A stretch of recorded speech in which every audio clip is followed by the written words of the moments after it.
Hi, I am Dana Keating, and this is John Keating and Charlotte Keating, who is 16 years old. Charlotte has Dravet syndrome. Our story started, or Charlotte's Dravet journey started at 4 months of age. She was in daycare. We had just closed on our first house. I was painting her bedroom. Her dad was at work. I was running a little bit late because I was trying to finish up the room, and the daycare center was calling my cell phone, and I thought it was because I was late. I was in the parking lot. I went to the door. As soon as I opened the door, they handed me a convulsing child and said immediately that they had called 911. The next several minutes seemed like hours. Paramedics came. I was sitting in the front of the ambulance frantically trying to get in touch with John. Paramedics were in the back of the ambulance working on her. I kept trying to get their attention, trying to find out what was going on. No one would even look at me or address the situation, which infuriated me because I felt like I should be updated. But I came to find out later that they were all very upset and they just didn't know what to report. There was no good news that they could give me. We're guessing that seizure probably lasted 45 minutes or so. Honestly, there's no way to know. But because of that seizure, Charlotte was admitted to the hospital, run through a battery of tests, went through, I don't even know how many tests, but she was admitted for 4 to 5 days. And we were pretty much told it was probably because she'd had a febrile seizure and that she wouldn't have any more. She'd be something she would just grow out of.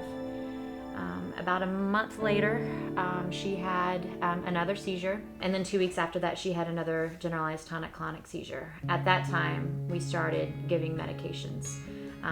We started with Tegretol, which is a drug that is, we know now, is not a good drug for children with Dravet syndrome. But after starting that medication, Charlotte's seizures started to occur multiple times a day.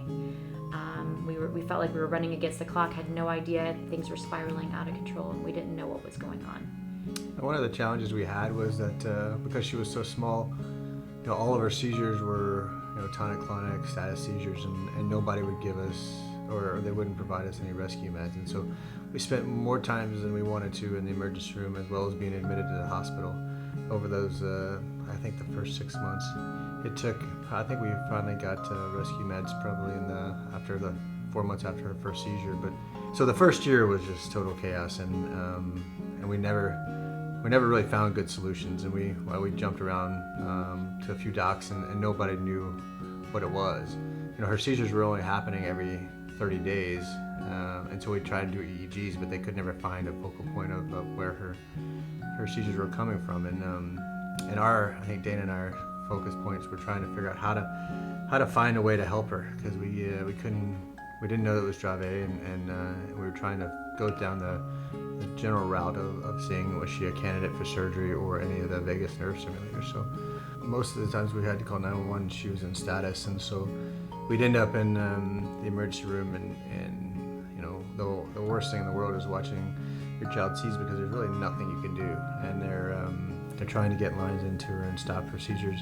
Charlotte's probably the strongest person I know, because every time, even when she would come out of her seizures, everyone would be bawling, and everyone would be upset, and she would just she'd come out, take a breath, and just look up and say, hi Dad, or hi Mom, and so and everyone would you could just feel the air come out and go out of the room. So even though she was the one that everyone was worried about, she was also the one that brought smiles to everybody's face.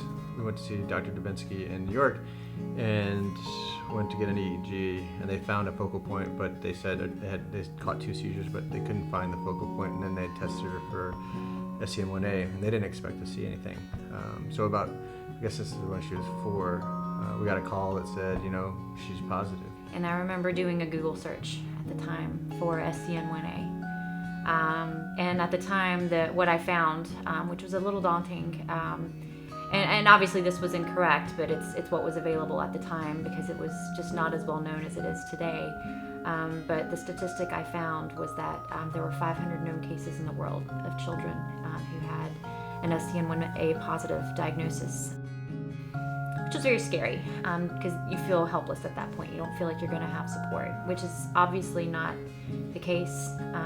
There's a lot of support. It's way more well known. Obviously, we don't wish that on anyone, but there is an army of parents, an army of doctors who are really fighting hard to improve research, to improve better health care, to improve better medications. So we're really grateful for that. So we reached out to CHOP, and we had told him what Charlotte's diagnosis was, and there was a doctor who miraculously was doing research related to Dravet syndrome, and that was Eric Marsh. And so they linked us up with him, and we've been seeing him ever since. And he's been a big part of Charlotte's journey since she was 5 years old, and we're grateful for all of his efforts and his team. There's no right answers, specifically with, and every Dravet parent knows this, it's really hard to find answers, and really a lot of it is just trial and error, and you just need someone who can be responsive. And I think we really found that in most of the neurologists we worked with, but it's been clearly fantastic with Dr. Marsh at Wilmington in Philadelphia. He's always taken a special interest in all the Dravet families. Yeah, one of the cool things, Dr. Marsh is an avid runner. I think he and his wife both are. And the Dravet Syndrome Foundation has a program for races, 5Ks, but also half marathons, any kind of racing where they can do fundraising. And we had a lot of local races. We would always do the Rock and Roll Half Marathon, Philadelphia Half Marathon. And I think for 4 of them, Dr. Marsh came and joined our team and ran, and he joined all the families the morning of, and he'd come to the after party as well. It was just really neat to see, her doctor being so passionate and adding effort and support outside of from outside of a clinical perspective. It was really nice. And there was one day I remember he was sitting on the sofa with a bunch of his patients, and we got a sweet picture of that as well. It was pretty cool. Yeah, so Charlotte's 16 now. She's in high school, right? Mm-hmm. And you like high school? Yeah. Yeah. So, and she's learning and getting smarter every day. Mm-hmm. We continue to challenge her, and and as she gets into teenage years, we definitely have had different challenges with some of the teenage years. But again, I think the one thing that I've learned from her is that she is super strong. She's super happy, and never complains. She's one of the hardest workers, most determined kids I know. Yeah. She loves life. Has a zest for life. Yeah, and she has a really great perspective about always being in the moment, and that's probably the one thing I try and take away from the rest of my life is to understand don't worry about the future and don't let the past bother you, but try and enjoy where you are. And so I thank her for giving us that perspective. Thanks, Shar.